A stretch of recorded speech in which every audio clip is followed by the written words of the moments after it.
Shalom e bem-vindos de volta ao Israel com a Aline e bem-vindos de volta à minha casa aqui em Jerusalém. A Páscoa judaica, Pesach, está chegando. Então, hoje vamos falar de como se celebra essa festa bíblica nos dias de hoje. Então, se vocês estão preparados, vamos começar. Como toda festa judaica, se começa com o acendimento das velas. As mulheres da casa acendem 2 velas e aí toda a família vai para a sinagoga. E na volta da sinagoga, toda a família se reúne em volta da mesa e aqui começa a parte divertida e a cerimônia em si, que a gente chama de Leila Seder. E aqui a gente tem vários elementos especiais que eu trouxe para a gente ver e a gente vai conversar sobre eles. Tem mais, pessoal! E tudo que a gente vai fazer e falar está nesse livro que se chama a Haggadah Shel Pesach, a história de Pesach. Eu vou botar também na descrição desse vídeo um pouco de fontes, quem quiser também ler os textos em português. E todo mundo vai fazer junto a leitura desse livro enquanto a gente vai fazendo a cerimônia. E cada família faz num ritmo diferente. Na família do meu marido, quer dizer, o meu sogro, que é rabino, na casa dele normalmente são 4 horas esse jantar junto com a cerimônia. Claro, tem gente que faz mais rápido, tem gente que faz mais devagar, mas na nossa casa normalmente são 4 horas, então, pessoal, é bastante coisa que se faz.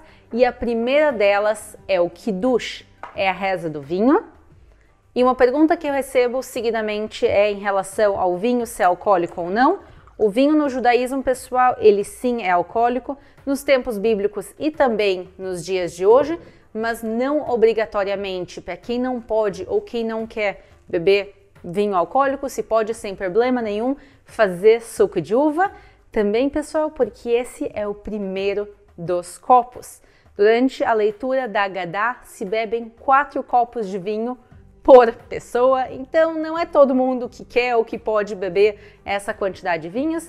E também varia o tamanho do copo, então também se pode fazer um copinho menor, mas a ideia é que ao longo da cerimônia a gente vai beber 4 copos de vinho. A próxima oração é o Sheheyanu, que tem um significado ainda mais especial nesse ano. A oração é a seguinte: Baruch atah Hashem Eloheinu melech haolam Sheheyanu vekimanu veigianu lazman hazeh. A gente está agradecendo pelas nossas vidas e que a gente chegou até esse momento. Eu acho que esse último ano que a gente está vivendo, que começou inclusive antes do último Pesach, antes da última Páscoa, eu acho que é ainda mais importante que em qualquer outro ano agradecer pelas nossas vidas e também indiretamente pela nossa saúde. E depois do Sheheyanu, a gente começa com a Keará.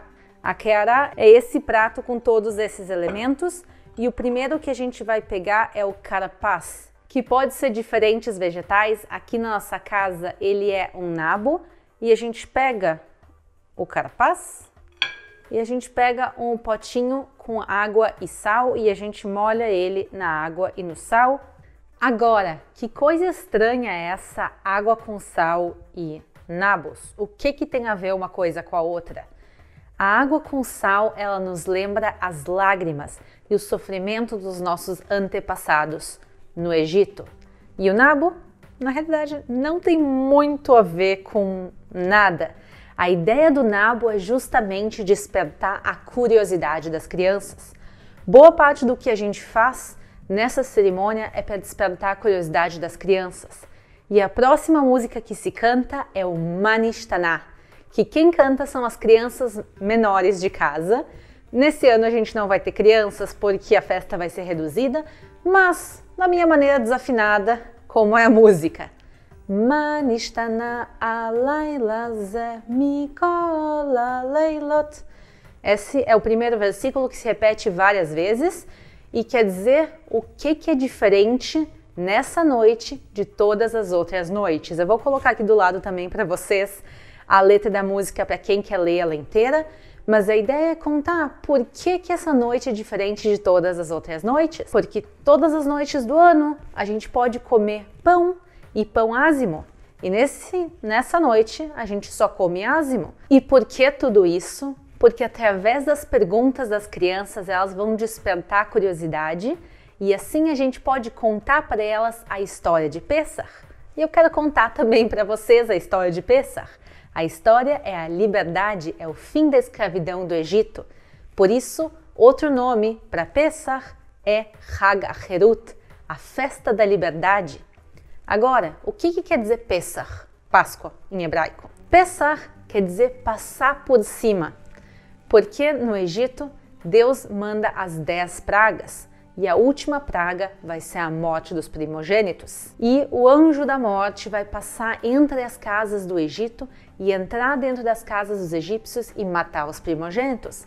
Mas os judeus vão marcar as suas portas, os umbrais das portas com sangue, e o anjo da morte vai passar por cima da casa dos judeus. E esse é o nome do feriado, Pessach, porque o anjo da morte saltou, passou por cima da casa dos judeus e não feriu os nossos primogênitos. E as leituras seguem. A gente lê sobre a escravidão no Egito, que nós fomos escravos no Egito, escravos do faraó. E a gente vai seguir a leitura falando da escravidão, sobre textos tanto que vêm da Torá, tanto que vêm do próprio livro de Êxodos, como também escritos por rabinos. Até agora a próxima parte, que fala das 10 pragas do Egito. Então aqui, pessoal, está escrito em vermelho as 10 pragas. E quando a gente lê cada uma em si. E aí a gente pega o nosso dedinho e, por exemplo, diz dam, que é sangue.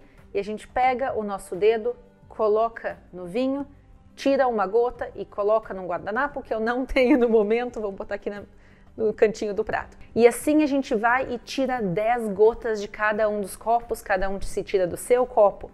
Por quê? O vinho, ele simboliza a alegria. Então a gente está diminuindo a nossa alegria, porque a gente não pode estar alegres pelo sofrimento alheio. Mesmo que for o sofrimento dos egípcios, mesmo que for o sofrimento do faraó, aquele que nos escravizou, a gente não pode estar alegre pelo sofrimento deles. Então as 10 pragas, a gente diminui um pouco da nossa alegria, também solidariedade a eles. E claro, não podia deixar de faltar a matzá, o pão ázimo. Eu vou deixar aqui em cima uma receita para quem quiser tentar fazer em casa. Mas o pão ázimo, ele é um pão, na realidade, que não fermentou e por isso ele parece, assim, uma bolacha de água e sal gigante. E porque o povo de Israel, ele saiu rápido do Egito e não teve tempo de deixar o pão fermentar. E a gente tem especificamente 3 matzot, que é o plural de matzá, a gente tem 3 pães ázimos, eles representam todo o povo de Israel. Um é pelos levitas, outro pelos Cohen, que são a família de sacerdotes, que eles fazem parte da tribo de Levi, e a terceira é o resto do povo de Israel. Então todo o povo está representado aqui, tanto os sacerdotes como os levitas, como todo o resto do povo de Israel. E vamos agora voltar para a Keará, para o nosso prato, e a gente tem agora as ervas amargas, o maror. Então a gente tem aqui 2 tipos de ervas amargas. Essa aqui se chama hazeret, que é raiz forte, ela é realmente forte, pessoal. E a outra erva amarga pode ser, na realidade, qualquer planta amarga, pode ser uma alface um pouco mais amarga, tem diferentes tradições. Mas então a gente vai comer 2 tipos de plantas amargas e elas nos lembram literalmente da amargura e do sofrimento que os nossos antepassados passaram. E o que mais tem na Keará? Tem a haroset, que, como vocês podem ver, ela não sai. Ela é uma mistura de maçãs com tâmaras, nozes, é super gostosa, mas como vocês podem ver, ela não tem a melhor cara do mundo, porque justamente ela parece argamassa. E a ideia é lembrar justamente da argamassa usada nas construções que foram feitas no Egito. E tem aqui um ovo e um zroa. Zroa é literalmente um braço, normalmente é um osso ou um pedacinho aqui, como vocês veem, uma asinha de frango. E eles nos lembram o sacrifício do Cordeiro Pascal que se fazia no Templo de Jerusalém. Tem gente até os dias de hoje que sim come cordeiro nesse jantar. A maior parte das famílias não, na nossa família também não. E sim, esses 2 elementos, eles nos lembram o cordeiro. Os sacrifícios, eles eram feitos no Templo de Jerusalém. E no momento que se para de existir o Templo de Jerusalém, quando ele vai ser destruído no ano 70 depois de Cristo, os sacrifícios param. E até os dias de hoje o judaísmo não faz sacrifícios animais. E justamente é uma grande discussão. A gente fez vídeos aqui falando do terceiro templo de Jerusalém, então é uma discussão se no terceiro templo vai ou não vai ter sacrifícios animais, quer dizer, se o judaísmo vai voltar a ter sacrifícios ou não, mas por enquanto os sacrifícios eles não existem e sim a gente tem lembretes para os sacrifícios. A minha frase favorita eu vou guardar para o final, mas antes disso só lembrar, tudo o que a gente faz na Páscoa judaica tem um simbolismo e nos lembra das passagens bíblicas que a gente está se recordando, da saída do Egito, tanto do sofrimento das lágrimas, da argamassa das construções e do trabalho pesado, da saída com pressa do Egito, também o povo de Israel. Quer dizer, tudo aqui tem um simbolismo. O jantar, como eu falei, demora 4 horas, eu não vou segurar vocês 4 horas comigo, mas tem uma frase que se diz na Páscoa judaica, que é a seguinte: Lashana Abaa Be'Yerushalayim, que no ano que vem nós estejamos em Jerusalém. E é o sonho e a oração que foi feita por judeus ao longo de 2000 anos, quer dizer, os judeus ficaram exilados quase 2000 anos e se espalharam pelo mundo. E a frase que meu pai falava, que meus avós falavam, que meus bisavós falavam, sempre orando e pedindo que talvez na Páscoa do ano que vem a gente esteja em Jerusalém. E a gente está aqui. Eu estou agora em Jerusalém, eu vou comemorar mais uma Páscoa em Jerusalém.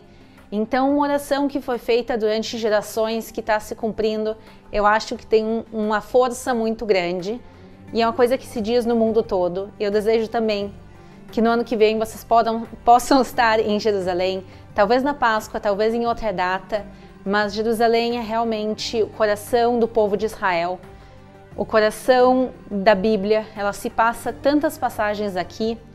E a última coisa é quando a gente está em Jerusalém, como a gente faz essa oração? Como eu posso em Jerusalém estar orando que eu quero estar em Jerusalém se eu já estou aqui? Então, quando a gente está aqui em Jerusalém, a gente acrescenta mais uma partezinha no final.